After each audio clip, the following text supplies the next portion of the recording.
Hello everyone! Welcome to Safia Mix TV. For today's video, ipapakita ko sa inyo ang isang supermarket dito sa Al-Kubar, Saudi Arabia. Kaya samahan nyo ako guys at nagre-ready na nga ang inyong host. Ayan. So bago tayo umalis ay talaga namang preparation po yan. Takip ng muka, takip ng buhok at takip ng katawan. Ayan.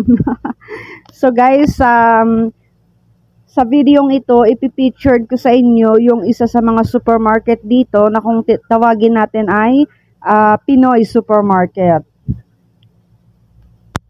So, nandito na nga tayo guys at ito yung kabuuan ng Pinoy Supermarket sa labas. Ayan. So, makikita ninyo, glass yung kanyang wall para makita ng mga tao na nasa labas kung ano yung mga meron sa loob. Well, actually, dito sa Saudi Arabia ay uso naman talaga ang mga supermarket na glass wall. Alright, so pasukin natin ang loob at ipapakita ko sa inyo kung ano yung mga meron dito. So, literally, yung mga pangunahing kailangan ay makikita ninyo dito. Andyan yung mga paborito nating kape, paborito nating gatas. Alright, so nakakatuwang mamili dito sa Pinoy Supermarket dahil talaga namang abot kaya at murang-mura lamang ang mga bilihin. So, hindi masyadong mabubutas ang inyong mga bulsa kung kayo ay gustong kumain, tumikim, or gustong bumili ng mga literally Filipino food at saka yung mga ginagamit natin, personal hygiene, ayan, meron din yan dito. So, pinapakita ko sa inyo ngayon yung kabuuan. So, medyo malaki.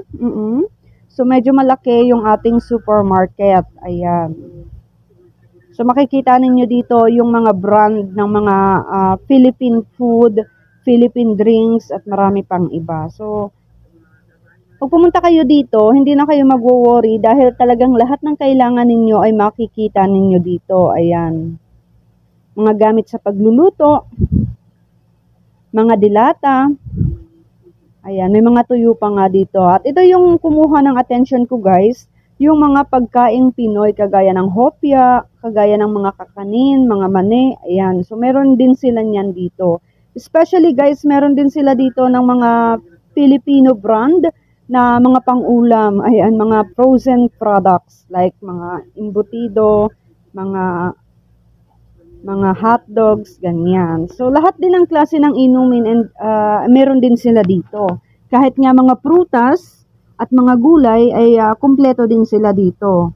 May mga bigas, ayan. So, lahat ng klase ng bigas, mapa-jasmine, mapawagwag pa yan, ayan. So, kumpleto talaga sila sa tindahan na ito, sa supermarket na ito, guys. Ayan. So, lahat ng gusto ninyong lutuin, lahat ng gusto ninyong kainin, makikita nyo din dito.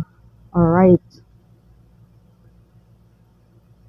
So, alam ko na yung mga kababayan natin na nandito sa Al-Kubar, Saudi Arabia, isa itong Pinoy supermarket sa mga pinupuntahan nila pag namimili sila ng mga groceries nila. So, kasi talaga namang lahat ng kailangan mo ay nandito na. Ayan.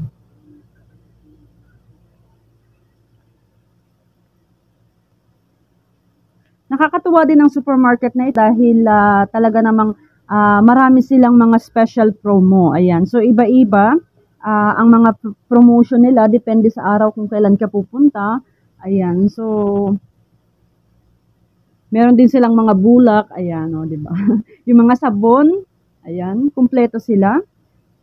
Mga Filipino brand, ayan, yung mga ginagamit ng ating mga kababayan, number 1, ay nandito din. Ayan.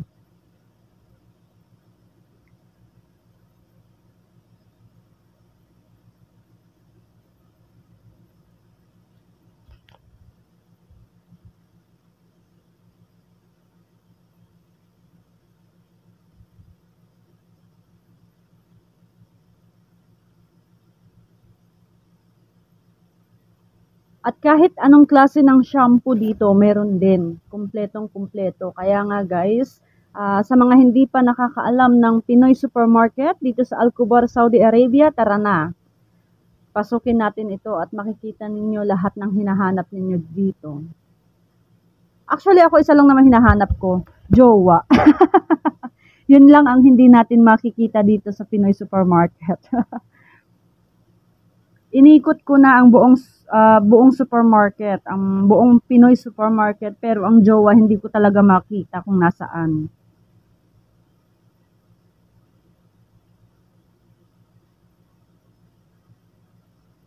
And ang isa pang nakakatuwa dito sa Pinoy Supermarket, mababait yung mga staff nila. A few moments later. Isa rin sa ipifeatured ko guys, ang Lifa Fried Chicken. Alright, so ang Lifa Fried Chicken ay isa sa mga kainan dito sa malapit sa Pinoy Supermarket. Ayan, so pasukin natin siya guys. Naisipan ko siyang i-feature dahil maraming mga kababayan natin ang nakatambay dito. So may nagkakape, may nagdi-drinks, and meron ding mga kumakain. So ang Lifa Fried Chicken, ang specialty nila dito ay ang kanilang mga fried chicken. Obviously, kasi pangalan pa lang, di ba? Alright. And pagpasok namin sa loob, ayan, so hindi naman siya ganun kalaki. So para siyang kagaya ng mga tinatawag na mini restaurant. Alright. So napakaganda naman ang loob niya. At maganda din yung ambience niya. So, dun pa lang sa decorations ay talaga namang nakakagutom na. And also, ipapakita ko sa inyo yung kanilang menu. Ayan. So, talaga namang sa menu pa lang ay swak na. Ayan. Meron silang mga fried chicken, french fries. Ayan. Meron silang mga combo. Meron silang mga bucket. Ayan. So, depende sa gusto ninyo. Pero talaga namang abot kaya ang presyo ng mga pagkain dito. Ayan. Hindi lang chicken ang meron sila dito. Meron din silang fish at meron din sila ditong beef. Ayan. So may mga burgers at may mga shawarma pa. So depende yan sa mga hilig ninyo. Meron din sila ditong mga cold drinks like shake, mga fresh juices. Ayan. So, depende nga sa gusto ninyo. Meron din sila ditong bubble tea na iba-ibang flavor. Meron silang tea and coffee. At, yun nga, mga fresh juices. May mojito din sila dito. O, di sana all. Alright.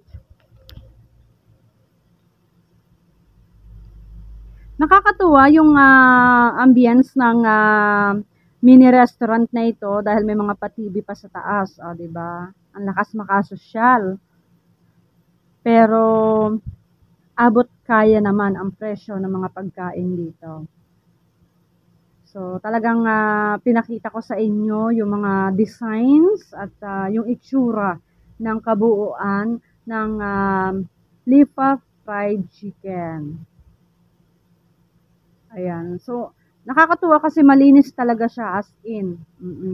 So ito yung mga ginagamit nila mga fruits para dun sa mga juices nila. So, talagang fresh na fresh. Ito rin ang nakakakuha ng attention ko, yung kanilang bubble tea. So, talaga namang paborito ko ang milk tea at nakakatuwa dahil napakaraming flavor. Ayan. So, abot kaya yung presyo. At dumating na nga yung aming in-order. Ayan. So, since maliit lang naman akong kumain, ayan. So, ito ang in-order namin, isang combo na 4 pieces fried chicken. So, talaga namang itsura pa lang ay masarap na. Umorder din ako ng paborito kong bubble tea or yung milk tea. Ayan. So, gusto kong subukan at alam ko na napakasarap naman talaga ng milk tea dito sa Lifa Fried Chicken. That's it guys, and thank you for watching. Don't forget to share and like this video, and sa mga hindi pa nakasubscribe, subscribe na for more upcoming video. Thank you!